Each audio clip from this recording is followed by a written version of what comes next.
हां हां चांगले की मग. बघा आमचे काकू कांदे कापायला लागलेत बघा. हे बघा ठीक अशी लाईन टाकतेत कांद्याची. हे बघा काकू कांदे कापायला लागलेत.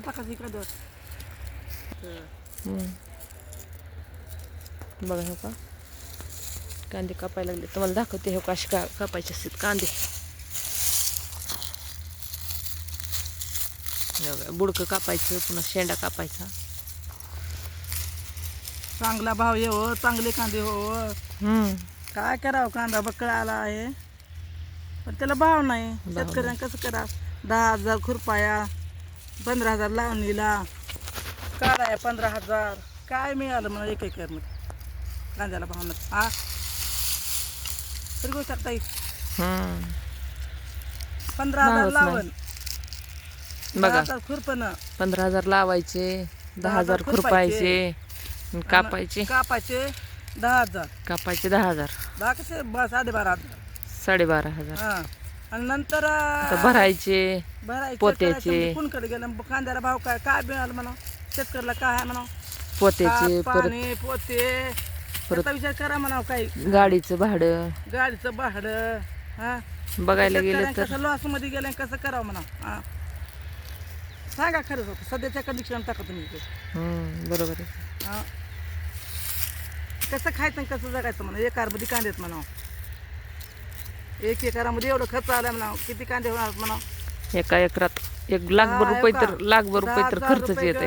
15,000 लावणीची कांदे म्हणा. पाणी द्यायचं दररोजचं धरल्यावर काय परवडतंय. हा आणि तेव्हा का कांदे लावणे 10,000 आणि 15,000 कांदे लावणे 10,000 खुरपीने आणि नंतर काढाया 12,500 रुपये गेले.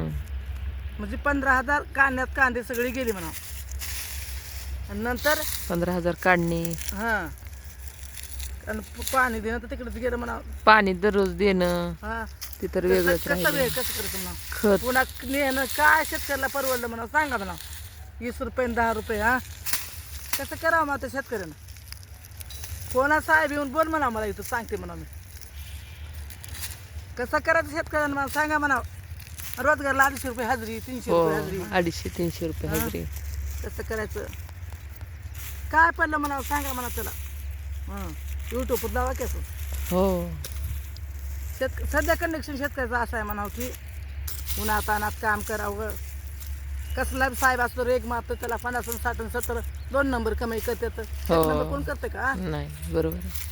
शेतकऱ्याला 2 नंबर कमाई करायचं येता येते का. नाही शेतकऱ्याचं कष्टाचं असते व शेतकऱ्याचा इमानदारीचं. विचार करा म्हणावं. मुख्यमंत्र्याला कोणी ऐकतं ते फडणवीस. होय की बरोबर आहे की. चुकून बोलला गेले हो, खर्च बोलायला एवढं यापात आले म्हणतात. हे लई यापात आलं. टेन्शन बोलायचं वय. शेतकरी काय टेन्शन मरणाचं राहतं याचं. पण नाही काय पडलं म्हणा. हे कांदे 1 एकर कांदे आहेत म्हणणं. भाव 10 रुपये 10 रुपये किलो भाव. लावणी म्हणावं 10,000 खुरपाया, 15,000 काढायला आणि पुन्हा गाडी भाडं इकडून त्याच्यात काय परवडतं. किती येतात पैसे म्हणा. त्याला भाव आला तरच. भाव किती आता 10 नाही वाटतं ना. 20 भाव आहे, 10 भाव आहे ना आता सध्या. काय करावं म्हणा त्या कांद्याला. 10 भावात कसं करायचं म्हणा. सरकारला येऊन बोल म्हणा समोर माझ्या. नाही बघ खरंच काय करायचं ताई तुम्ही सांगा मला. कसं वागायचं कसं. असं एवढं ह्याच्यात आला म्हणतात टेन्शन वाला बघा माझं. आणि घरच्या बाया 2 राहत आहेत अजून. मग घरच्याच दरीतच नाहीत. घरच्याचं धरलं नाही का रोजाच्या बायाचं धरायचं. लावून ती लावली कांद्याला भाव साहेब असा करते. पुन्हा नाही अशी लोकात काय नाही हो. काय देणार का कांदे गेले म्हणून मला ते ना. हा बघा किती कष्ट घ्यावं लागतं. एक एक कांदा काढायचा, तेच म्हणाले तर तसं लाईनने लावून ठेवायचा. 15 दिवस झाले पुन्हा इकडनं चालू आहे कांदे. बघा 30,000 काकुडी रडायला यायला लागले. नाही हो रोजच बोलाले हो. टेन्शन मध्ये आहेत काकू. कांद्याला भाव नाही. हो ऊस परवडला असता ना. तर हे बघा बुडकं कापायचा, परत शेंड्याचं कापायचं. म्हणजे 3-4 वेळेस एक कांदा हातात घेऊन टाकायचा आहे. ही मिरची लावली त्याच्यामध्ये बरीच लांब लांब आहे. त्याला पण पाणी नाही आता. हा बघा मिरची चांगली आलेली, पाणी नसल्यामुळं आता ह्याचं पण नुकसान आहे. हे बघा मिरची कसं चांगली आहे. कसं करायचं तुम्ही सांगा मला. तर आता मिरच्या लागायला लागले. पाणी लागायचा मिरच्या फुल जोंबले का ही बी रोप आणले का तर 3,000 रुपये मिरच्याचं आलं तर ठीक आहे. हा पाणी शिव येत नाही बघताय. नाही बिना पाणी कसला तुमचं आपण आता तशी मिरची लागली. बघा असल्या मिरच्या लागल्या आणि पाणी कमी आले. मग पाणी असतं तर काहीतरी फायदा झाला असता ना. आणि परत भाव, आता भाव येईल उन्हाळ्यामध्ये, पण पाणी नसल्यामुळं कुठं येणार आहेत परत मिरच्या. परत नांगरून टाकायचं असतंय. हां काय करावं. तर शेतकऱ्यांना फाशी घेऊ का म्हणावाची. हा सरकार बोलतोय जातोय, स्टेजवर बोलता म्हणा जाता म्हणा, वाढवून द्या निवडून द्या. हा मग काय तर आम्हाला मोठा मंत्री करा, मुख्यमंत्री करा.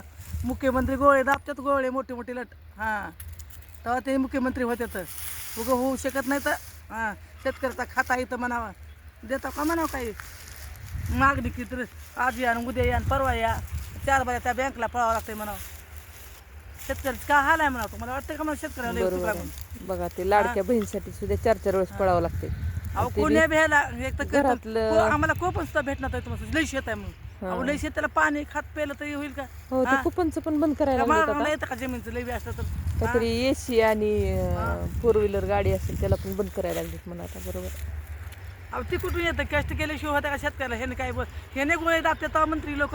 हां थोडा पैसा उभं प्रॉपर्टी घेतात काय अजित थोडी प्रॉपर्टी आहे का आमच्या इलासगावची, आमच्या गावला बाबळगावला. हां असं नसतंय म्हणावं.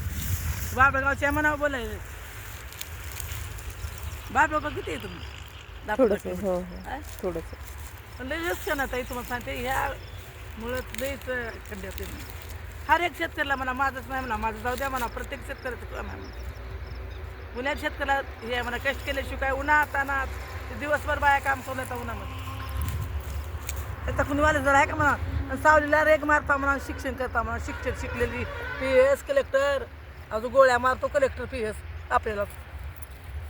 म्हणजे चौकडनं शेतकऱ्यांचे हाल आहेत. हाल आहे तर काय होतं हे कुठं पण गेलं तरी पैसे काढल्याशिवाय कुठली कामं होत नाहीत. आणि शेतकऱ्याला मालाला म्हणलं की पैसे नाहीत असं काम झालंय. कोण्या कुणाला बरं का नाही. बघा आपले ते काकू त्यांची व्यथा मांडायला लागलेत बघा. कसं करायचं कांदे भरायचे. लॉस मध्ये आलो म्हणा. आता हे उन्हामध्ये जर 1-2 दिवस राहिले तर कांदे पूर्ण खराब होऊन जाते. बघा इकडे भरायला चालू आहेत कांदे. काय तर ताई गेल्यावर परवडते व माणसाला कसं डोकं चालणार बघा माणसाचं.